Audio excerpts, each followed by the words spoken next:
de desarrollo de aplicaciones.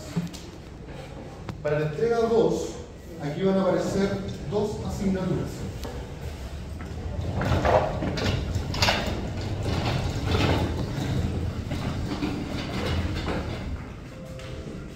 Desarrollo de aplicaciones. ¿Cuáles son las asignaturas que ahora van a entrar en esta segunda parte? Ya supimos que para la entrega anterior el gran protagonista fue desarrollo ágil. Técnicas de levantamiento de requerimiento, desarrollo ágil. Necesidades de procesos principales, desarrollo ágil. Diagrama de casos de uso, desarrollo ágil. Para esta entrega,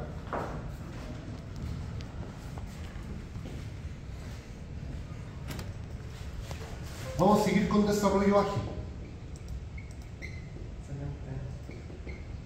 Obvio, si el ramo favorito de todos los niños dinero. Exactamente. Perdón, el segundo. Primera formación ciudadana.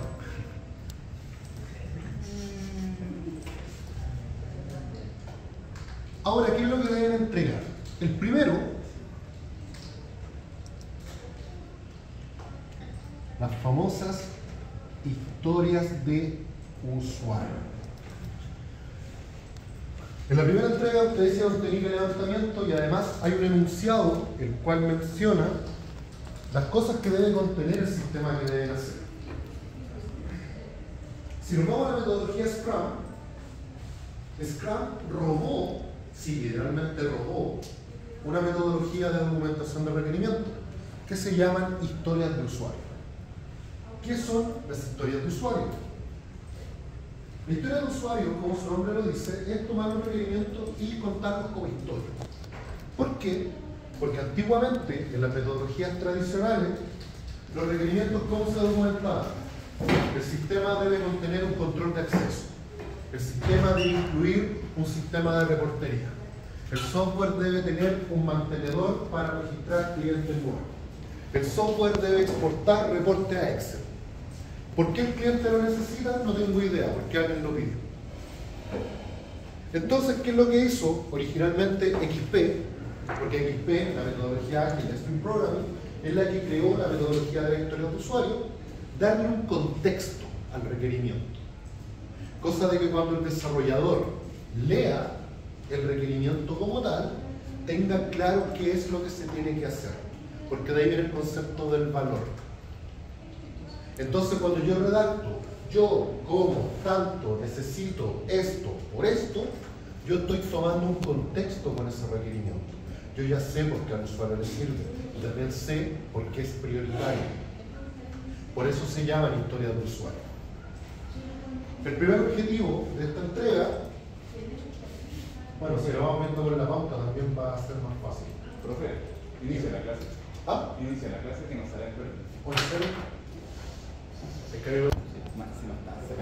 lo primero que tienen que entregar acá es define las historias de usuario. Todos los requerimientos que hayan capturado dentro del proyecto hay que convertirlos en historias de usuario, identificar los perfiles. Yo como rol necesito esto por esto. Y ojo,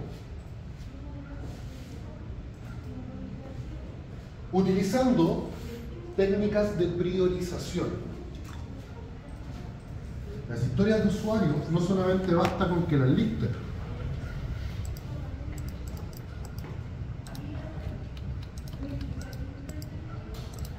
Deben ocupar técnicas de priorización, porque recordemos que las historias de usuario, cuando se traspasan al primer entregable, que es el Product Backlog, estas se ordenan de acuerdo al orden de prioridad para el negocio. Entonces, ojo, no necesariamente la historia de usuario que definan 1, 2, 3, 4 van a ir en el mismo orden. Porque al redefinir la prioridad o al definir la relevancia de cada una, podría ser que el Product Backlog quede como HU4, HU2, HU3, HU1. Simplemente porque unas toman más relevancia que otras. Pero ahí es donde uno tiene que aplicar técnicas. Por ejemplo, uso experto.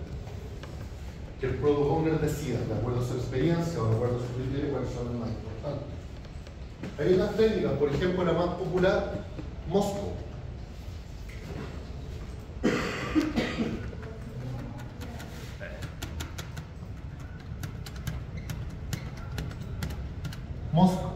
hace Moscow? Define cada una de las historias de usuario definiendo un nivel de relevancia. ¿Cómo? Dándole un verbo con cada una de las mayúsculas. Must, should, could, would. Must. Historia de usuario que debe ir. Prioritaria. De hecho, va asociada al núcleo del negocio. Should. Debería ir. Una tarea que es relevante, pero no tanto. Debe ir, pero no es relevante, no es de las primeras. No es algo que tiene que estar de forma obligatoria. Could.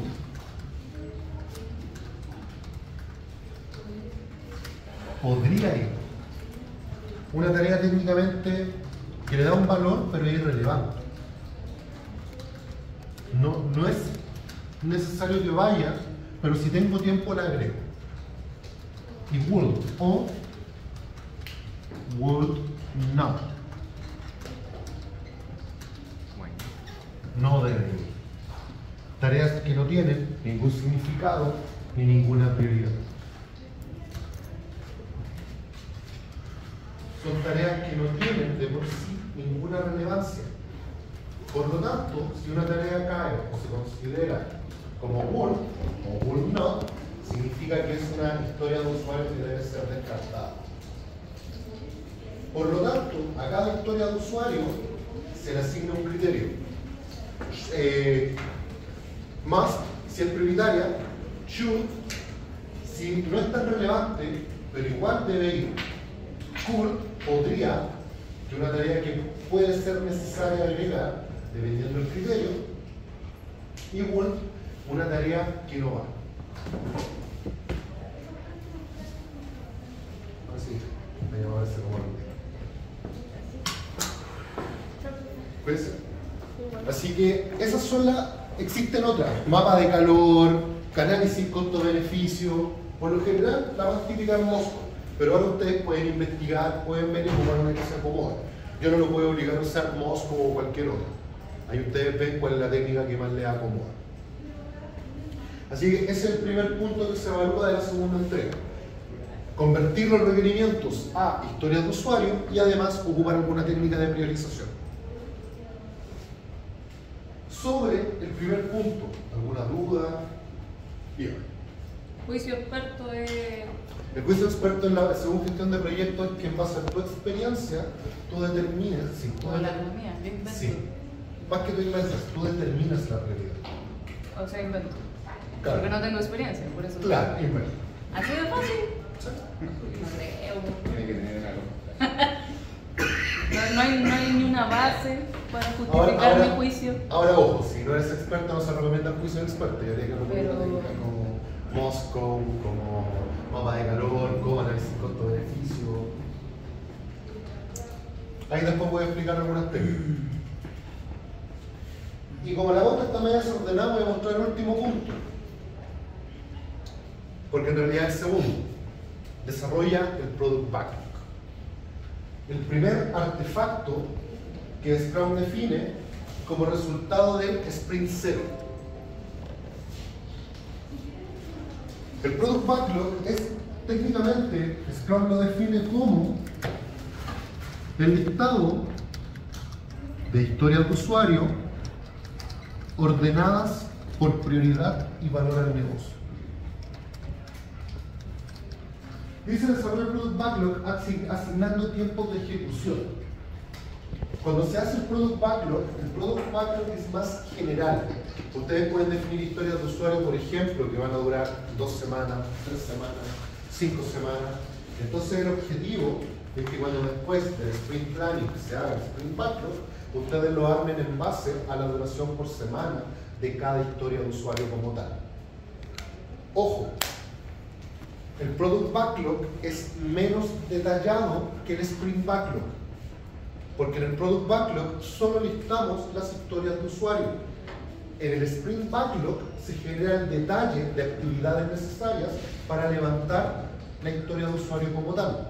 Por ejemplo, si yo desarrollo el Sprint Backlog 1, la historia de usuario primera tiene que considerar temas como levantamiento de equipamiento, configuración de infraestructura, definición de modelos de bases de datos y definir todas estas subtareas que son necesarias para poder implementar la historia de usuario. El Product Backlog se redacta de forma más general. Técnicamente es historia de usuario, duración y el orden por prioridad.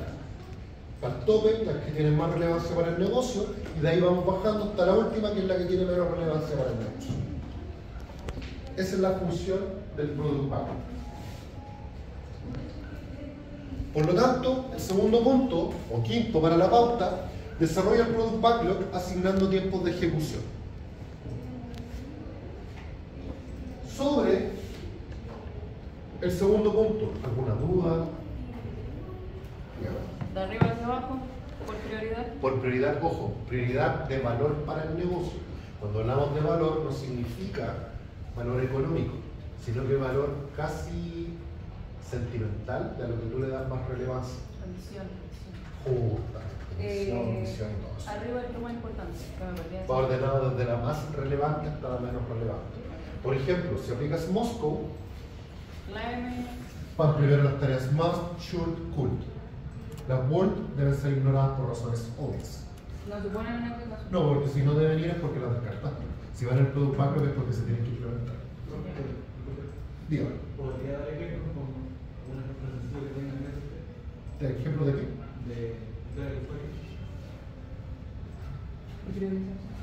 Que historia de usuario es como, no sé, yo como supervisor necesito reportes de ventas con la finalidad de saber cuánto vendí. Yo como supervisor necesito que los reportes se puedan filtrar por fecha porque necesito saber lo que vendí cada mes. Yo como vendedor necesito un módulo donde pueda generar ventas de modo que pueda emitir boletas y facturas. Es el formato normalmente de la historia del usuario. Y en el caso de las técnicas de priorización, bueno, igual les voy a dejar material.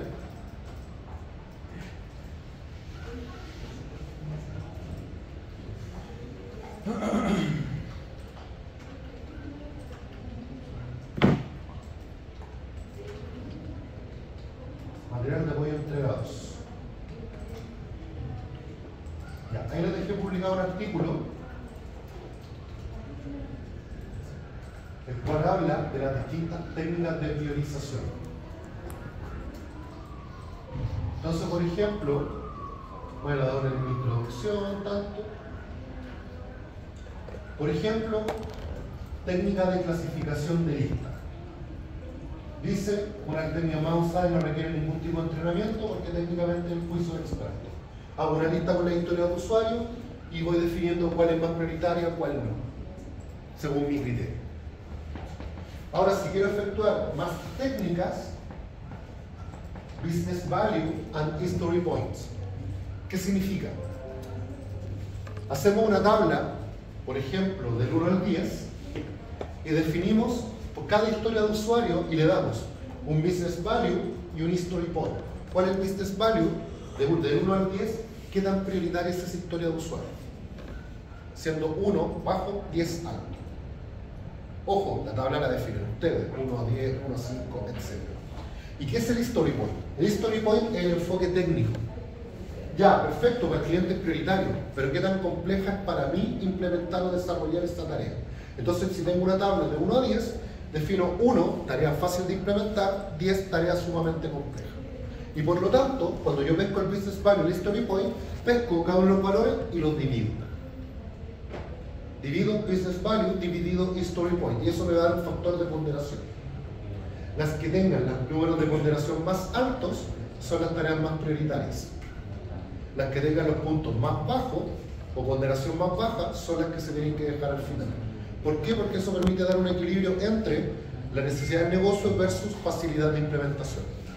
Porque podría ser que la historia principal o las que tengan más business value también tengan un alto histórico, un alto costo de implementación. Entonces, al ponderarlas o dividirlas, eso me va a generar un equilibrio entre tareas prioritarias y fáciles de implementar. Entonces, se permite ver tareas de implementación rápida. Entonces, para el primer Sprint Review, tengo una prioridad sobre qué es lo que debo hacer. De hecho, aquí en la parte de más abajo, hay un ejemplo de tabla que en este caso, Business Value 8, History Point 1, 8 dividido 1, 8, por lo tanto un valor alto es prioritario. Tarea de alto nivel, fácil de implementar. Pero por otro lado aquí tenemos una tarea 10, 8, prioritaria para el negocio, pero difícil de implementar. Por lo tanto da un factor de 1,25. Mientras más bajo el número, más atrás queda. ¿Profe, pero una tarea prioritaria? Sí, pero podría comerme un sprint entero en implementar esa funcionalidad. Sí, pregúntalo. Es como decir, lo más importante es como hacer un reporte, no sé, de algo, pero el hacer el reporte conlleva técnicamente mucho. Justo a lo mejor para hacer ese reporte tenéis que aplicar Business Intelligence, minería de datos, Big Data, Data Mining, inteligencia artificial para reportería automática. Entonces eso automáticamente lo complejiza, porque resulta que el gerente quiere que el sistema le diga lo que tiene que hacer. Entonces, claro, para él es sumamente prioritario, porque él no quiere pensar, quiere que el sistema le diga lo que quiere hacer. Pero implementar eso es sumamente complejo. Entonces, esta tabla está como orientada igual a sacar valor rápido, como valor entregable, una cosa así. De hecho, a mí me ha dicho, dado estos valores, el equipo de desarrollo va a dar más prioridad al historial de usuario 1 y 5. ¿Por qué? 8 y 4 son los dos factores más altos. Tareas que tienen prioridad y además son fáciles de implementar. ¿Quién define el Business Value? El Product Owner. ¿Quién define el Story Point? El Scrum Master por los miembros del equipo. Porque obviamente yo puedo pedir muchas cosas, pero ustedes van a saber qué tan fácil o tan difícil sea implementar. Entonces ustedes a través del Story Point definen cuál es el valor que le van a dar y luego se toma el cociente a través de la división Business Value dividido Story Point. Esa es otra técnica que existe para medir prioridades de requerimiento o prioridades de usuario. El otro, técnica de urgencia. ¿Cómo se hace? A través de los famosos mapas de calor. Se le da la misma ponderación, se le dan valores del 1 al 5. Entonces multiplico la urgencia por el business value y dependiendo del rango donde caiga, es la prioridad que se le da. ¿Cómo se aplica la urgencia en el mapa de calor? Teoría del semáforo.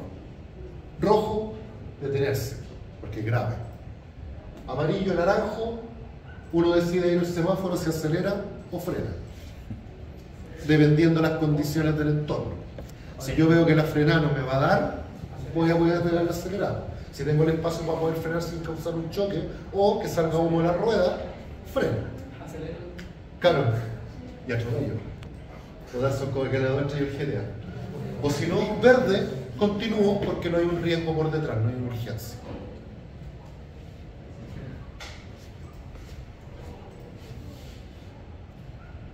De hecho, ahí dice, obviamente, tratar el procedimiento. Primero la rojo, luego la naranja, luego la amarilla, luego la verde, en base a la multiplicación, valor del negocio por urgencia. En este caso, no se considera la complejidad del Story Point, sino que se considera que tan urgente es para el Product Owner la implementación de ese sistema o de ese módulo.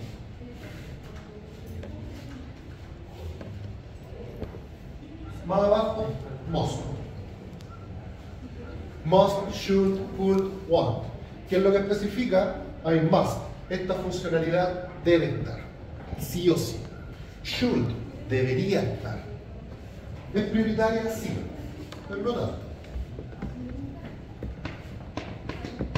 Could, podría estar. No es relevante, pero le da un toque extra. Y want, esta funcionalidad no estará ahora, quizás en un futuro. Pero al menos para este desarrollo es una funcionalidad descartada. ¿Por qué? Porque me permite darle más prioridad a estas tres categorizaciones. Entonces, ¿cuál van primero? Las must, luego las should, luego las could.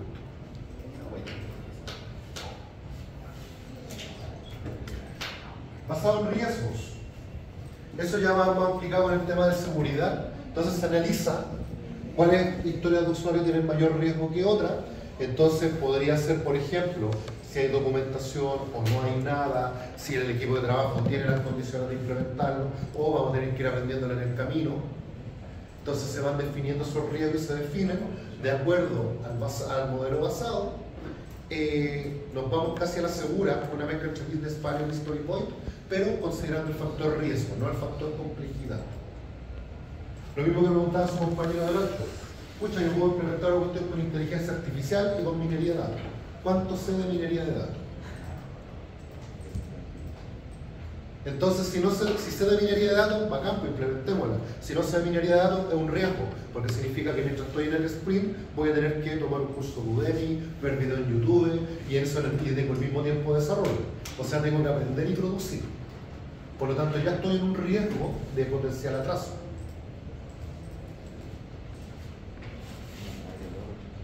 Ahí está, les preguntaba hoy, el juicio de experto. El juicio de experto es, yo soy experto en la materia, entonces en base a mi experiencia, yo voy a decir que la historia de usuario 1 es sumamente prioritaria. ¿Por qué? Porque yo lo digo. Porque yo quiero. Pero maravilloso. Así es. Y de hecho, ojo, en metodologías tradicionales, en las cartas Gantt se trabaja mucho con juicio de experto. ¿Cuánto nos vamos a demorar en hacer la entrevista? 2 semanas. ¿Por qué? Porque eso me demoré en proyectos anteriores. Y un software de esta categoría, ¿cuánto va a demorar? Un mes. Porque yo gacho en un mes, pues 2 días en el login, 3 días en la página de compra, 2 días en la API. Y así se armaban las cartas ganantes. Maravilloso. Y ojo, y siempre se recomendaba la holgura. Siempre algo puede pasar, se puede demorar 2 días, di 3. Por si algo pasa. Bola 5. Claro, puede ser la bola 5. ¿Por qué? Porque algo puede pasar. ¿Cuánto nos vamos a demorar en hacer las pruebas? 2 días. Pero si el desarrollador se demora, o no tengo los casos de prueba listos, ya, 1 semana. Eso es juicio de experto. ¿Legalmente lo podemos hacer con juicio de experto entonces? Legalmente sí. Pero estaría mal tampoco. Depende de quién sea la contraparte. Porque si yo aplico un juicio de experto y se me aparece el product owner y me dice, oye, ¿por qué pusiste esta tarea tan poco prioritaria? Si yo era que era urgente. Yo también soy el product owner, pues. No es. Scrum define que el product owner no puede ser ni el Scrum Master ni el miembro del equipo de desarrollo por conflicto de interés. Pero si no hay nadie. Hablo conmigo mismo en el espejo. No puedo hablar como chico. Claro, soy todo lo que quieras ser, Petito. Profe, se supone que el PO1 se busca en la priorización de la historia de usuario. Si eso es que sea de extrema emergencia y ahí se puede hacer una excepción. Scrum dice literalmente que el dueño del product backlog es el product owner. Donde el product owner no se puede meter es el sprint backlog. Pero el dueño del product backlog es el product owner. Él define las prioridades, él define el orden y él define las tareas que se van a asignar y los cambios de posición. Lo que no se mete es en el sprint backlog porque ahí vienen tareas técnicas. Y muchas veces el product owner no tiene conocimiento de esas tareas. Ahí no se mete. Pero no, de hecho, como le digo, Scrum dice literalmente que el dueño del product backlog es el product owner. Eso está literal en Scrum. El product owner es el que se encarga de mantener y actualizar el documento.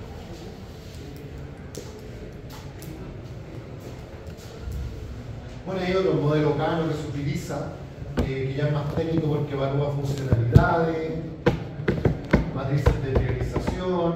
Pero ahí el artículo ya está publicado, ustedes lo pueden ir revisando y definen cuál es la que más le acomoda. Y además, un pequeño regalo de mí para ustedes, una carpeta con material de metodología ágil, introducción, alguna metodología extra, que es Scrum, cómo hacer análisis de requerimiento y cómo evaluar y documentar historias de usuario.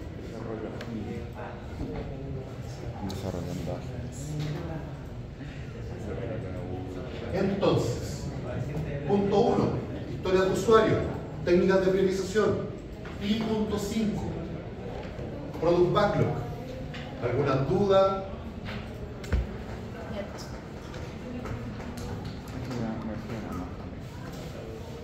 Si no hay duda, pasemos a los siguientes 3 puntos.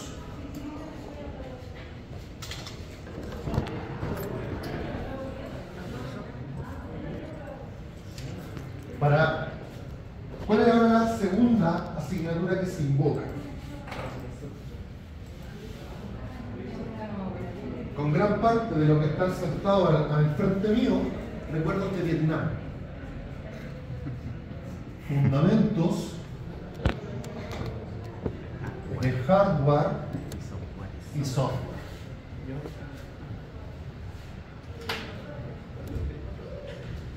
Asignatura que la mitad de este curso tuvo la desgracia de tener conmigo. Profe, ¿usted está seguro? Cierro igual, profe. Ese ramo fue excelente. No fue tan malo, profe. De nuevo, por favor. Yo no he dicho que sea malo. Yo lo cuestiono a ustedes. Yo cuestiono a los alumnos que me llegan.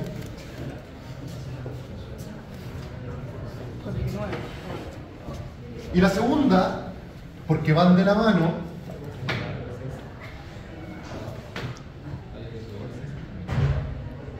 sistemas operativos. ¿Qué es lo que tienen que presentar en los puntos 2, 3 y 4? Definición de necesidades de equipamiento. Puntos 2 y 3. ¿Qué dice el punto 2? Determina la configuración de hardware necesario para dar soporte a la aplicación, justificándola a partir de sus características. Punto 3. Determina la configuración de software necesario para dar soporte a la aplicación, justificándola mediante sus características. ¿Qué quieren decir el punto 2 y 3? Ustedes tienen que definir 3 tipos de equipamiento. Equipamiento 1.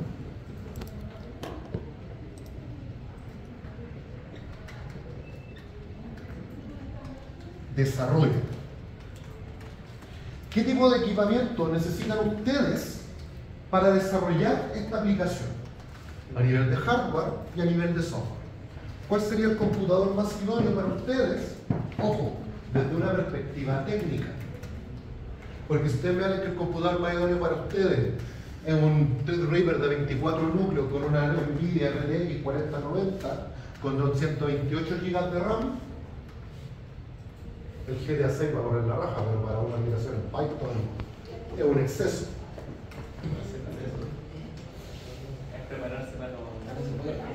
Y si yo fuera, el problema es que si yo fuera su jefe les tiraría esa cotización por la cabeza. A mi mamá le dije que era para el Zoom. Claro, a mi mamá le dije que grababa Android Studio. Hay que pensar en grande. A mi mamá le dije que empezar el estudio por lo corría bien. Pues da un computador que lucecita. Entonces tienen que justificar a nivel de hardware y a nivel de software cuál es el computador más idóneo para desarrollar la aplicación. CPU, RAM, disco duro, sistema operativo, aplicaciones, etc. Luego, el mismo ítem, pero para un segundo tipo de equipamiento.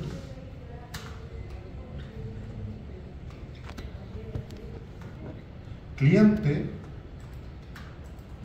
o usuario. Una cosa es el equipamiento que ustedes necesiten para desarrollar, pero a la vez tienen que recomendar hardware y software idóneo para el usuario que va a utilizar su aplicación. ¿Qué tipo de computador debería tener? El encargado de la biblioteca, el de la tienda, el del juego de rol, el que va a jugar el juego, etc.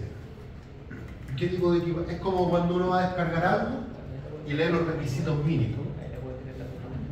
¿Cuánta CPU debe tener mi computador? ¿Cuánta RAM? ¿Cuánto disco duro para saber si esa aplicación va a ser compatible y va a poder correr en mi equipo? Por lo tanto, ustedes deben ser capaces de hacer recomendaciones que deben tener un computador. Ojo, no necesito que sea un computador con un hardware exacto, pero sí con recomendaciones mínimas. Por ejemplo, no sé, con una CPU se recomienda un Intel Core i3 de al menos 2 núcleos. con 2.0 GHz o superior, con un computador con 4 GB de RAM o superior, espacio libre en el disco duro de 40 GB o superior. Dígame. ¿Estilo los requisitos que pide Steam? Más o menos. De hecho, cualquier aplicación tiene. Se va a instalar Windows, Windows también tiene su documentación, Office también tiene su documentación. ¿No te hay alguna técnica así como específica como para sacar esos requerimientos? ¿Sí? Con ustedes. El computador, necesitan un computador para desarrollo. Si el computador tiene Windows, ¿cuánto es lo que me consume Windows? ¿Qué dicen los requerimientos mínimos y recomendados? O sea, es copiar y pegar lo que... De hecho, dice que hoy día Windows 11 consume mínimo 4 GB de RAM. Solo para que corra Windows. De hecho, consume más, pero eso es toda la documentación. 4 GB de RAM. Y tengo que instalar Visual Studio Code. ¿Cuánto consume Visual Studio Code? Y tengo que instalar Python. ¿Cuánto consume Python? Y tengo que instalar Office, por ejemplo, ya. ¿Cuánto me consume el Office? Y porque quiero investigar en Internet, ¿cuánto me consume Chrome? 100 GB de RAM. ¿Están los 128 Y ahí, claro, ahí están los 128 GB de RAM. Ya la verdad tiene 40-90 una varita. Entonces ahí voy sumando, por ejemplo, no es lo mismo una persona que quiera instalar Windows porque quiere generar documentos y navegar en Internet, porque sumo Windows más Chrome más Office, que una persona que trabaja en planos con AutoCAD. Si el AutoCAD ya me chupa de por sí 16 GB de RAM, más los 4 que me pide Windows, tengo un computador de por lo menos 20 GB de RAM. Y esos 20 GB pensando que ojalá no abra una tercera aplicación. Recomendable 32. Recomendable 32 por el múltiplo, para aplicar el dual channel. Diga. ¿Consulta el AutoCAD pide más VRAM que RAM o se compensa las dos? Depende, porque si es una CPU que no trae video incorporado no hay VRAM. Tenía entendido que igual para usar ese tipo de aplicaciones no necesariamente tiene que tener una GPU. Justamente, pero en este caso, si es una tarjeta de video externa, la tarjeta de video externa trae su propia RAM. Entonces no se aplica el concepto de VRAM, porque la VRAM es lo que se reserva de RAM física para el computador con fines de video. Pero sí, pues de hecho si te recomiendo vas a tener que tener una, no sé, una RTX o una radio que sustente las operaciones gráficas del AutoCAD. Entonces obviamente va a depender de esas cosas para poder determinar cuál es el computador más idóneo. Tengo que tener claro qué es lo que va a ocupar y empezar a consultar en la documentación.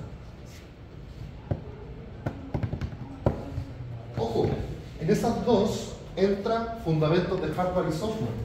¿Dónde entra acá sistema operativo? Para el tercer equipamiento.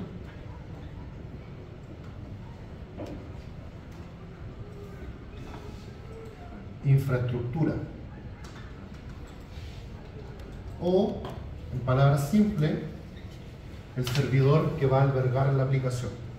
Ojo, para fines prácticos, no van a considerar que el Oracle o el MySQL, lo que vayan a usar,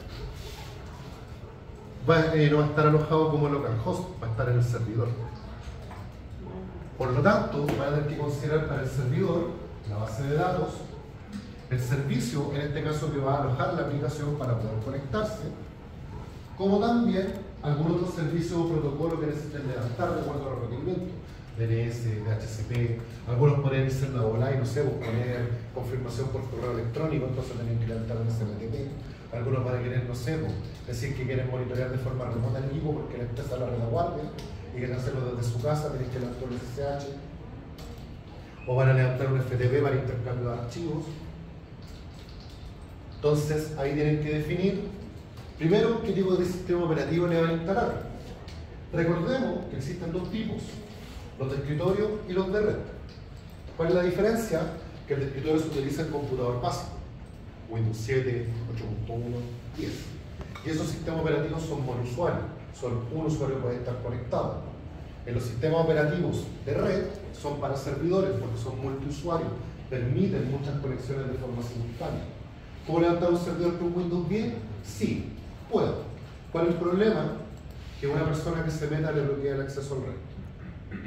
Por ejemplo, si el ambiente de aprendizaje tuviera Windows 10, un alumno de Coyhaique que de Ingeniería Agrícola se mete porque quiere ver su horario, bloqueó a todo el resto de estudiantes de INACAP de docente administrativo a nivel nacional.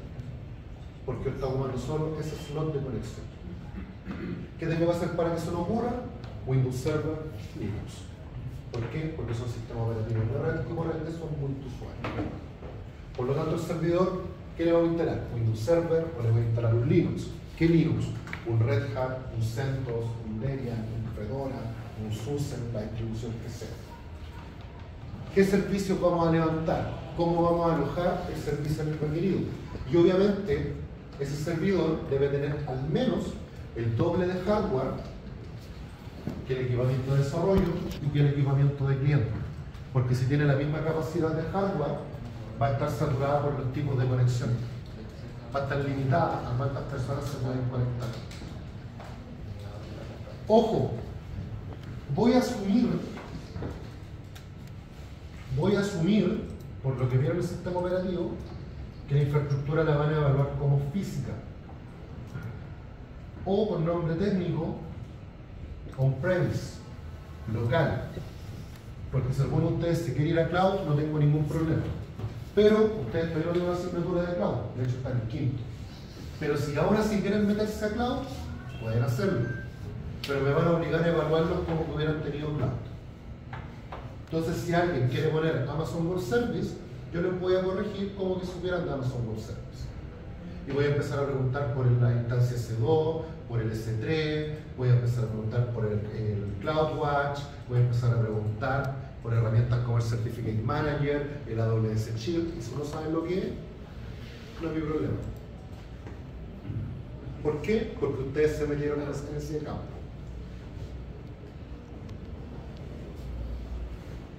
Así que ese es como el disclaimer. Si después me sale el profe, yo no he visto cloud, ¿para qué se meten en cosas que no saben? Dígame. Estamos yendo a clase en conjunto con esta materia también. Háganlo. Están en todo su derecho. Pero después yo no respondo.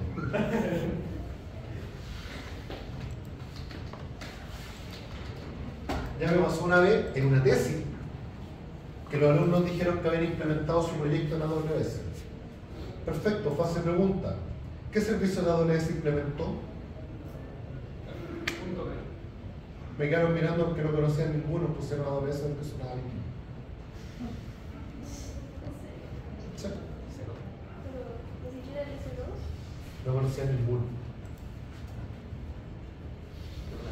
Me ha tocado mucho en proyectos gente que pone cosas porque agarró el titular de la portada y no saben de qué trata.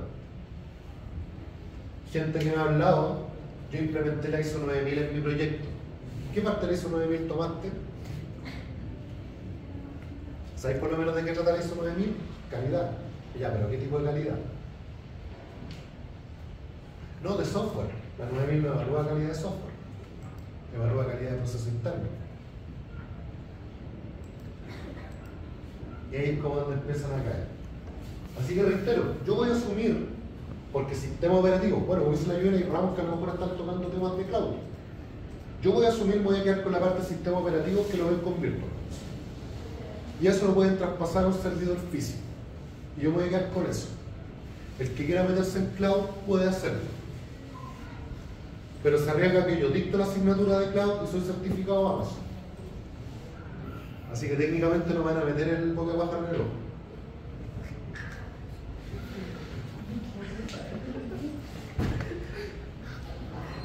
Así que técnicamente, por eso estoy dando el disclaimer hoy día. Si quieren mencionar Amazon, Azure, Google Cloud Platform, arríguense que los sé de esos temas y los voy a evaluar como que lo supieran. Si no, quédense en el mundo feliz de la infraestructura física. Y a los que sigan la ingeniería, el leído de sexto lo pueden echar por eso, porque claro, aparece aquí. Veremos.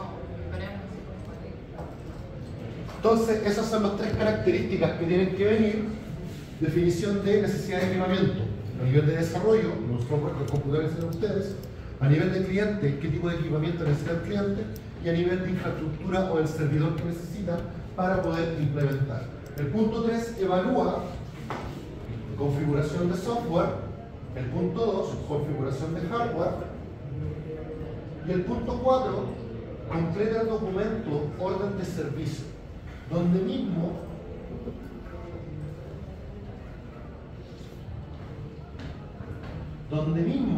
está la evaluación y de donde mismo sacaron los proyectos sugeridos. Acá arriba hay un documento que dice orden de servicio. Este documento lo descargan, lo abren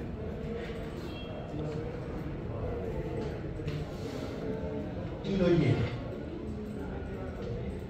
Datos del cliente. Coloca aquí el nombre del cliente. Root ficticio, teléfono ficticio, correo ficticio. Nombre root, en este caso de cada uno de los miembros del grupo. Explique brevemente los objetivos y alcance del proyecto, en este caso necesidad de equipamiento. Describa la infraestructura necesaria para la implementación de la aplicación. Describa la configuración necesaria del hardware para que funcione la aplicación. Y describa el software necesario para el desarrollo y posterior implementación de la aplicación. Y ese documento tienes que llenarlo y anexarlo al informe. Además del informe, debe venir llenado este documento orden de servicio. Profe, Dígame. con lo que hicimos del informe anterior, ¿tenemos que rellenar ahora con esta segunda parte? ¿O es un informe como nuevo? Es un informe nuevo, que toma la base de los aspectos anteriores, pero no tienen que entregarlos corregidos. Solo sirven como base de continuidad. Entonces, ahí tenemos La continuación del. justamente, porque obviamente tiene que ir de la mano con los distintos requerimientos. Entonces, los 5 puntos a evaluar para esta entrega. Define historia del usuario utilizando técnicas de priorización. Punto 5. Desarrolla el Product Backlog asignando tiempos de ejecución. Determina configuración de hardware. Determina configuración de software y completa el documento orden de servicio. Esos son los 5 puntos a trabajar para esta entrega. ¿Para cuándo es la entrega? ¿Para cuándo es? Para mañana. Para ahí. Hoy día hasta las 10 de la noche.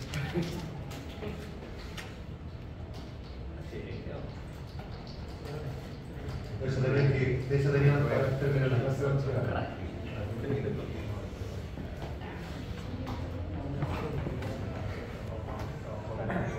Con fecha dice 17 de abril, pero ojo, va a ser la misma lógica que esta primera entrega.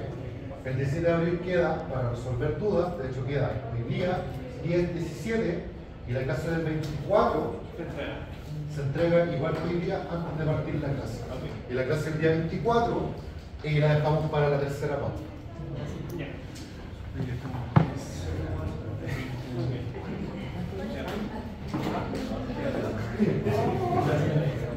Así que estos son los tópicos y contenidos de la segunda entrega.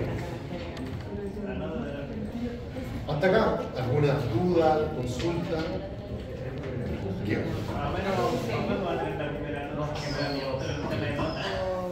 Yo creo que para la próxima semana. No, antes semestre prometí rehabilitarme. De hecho, imagínense, en la semana pasamos de programación de primer semestre rindieron la prueba, hoy día estoy entregando las notas. Los de pruebas de software rindieron prueba, entre el lunes y el miércoles ya tienen publicadas las notas. Soy un ser nuevo. Me convertí en un ser de luz. Ahora, profe, tengo una consulta con el primer trabajo. Eso se llama ser padre y designar la carga. Ser padre me hizo reír. ¿Te lo puedo hacer un joven rebelde? No, es que hay algo que no me cuadraba. Pero... Yo prometí, cuando todos rindan la prueba, la nota iba a estar publicada. Y la niña que estuvo acá al comienzo de la clase era la que me queda, la única que me faltaba. Por culpa de la niña que estuvo acá sentada, su nota todavía no está publicada, pero todavía yo las tengo listas. Sí, ya tengo ahí. Ya dije el fondo. Así es.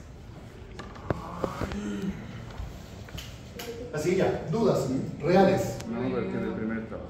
Come here, please. Profe. Antes de eso.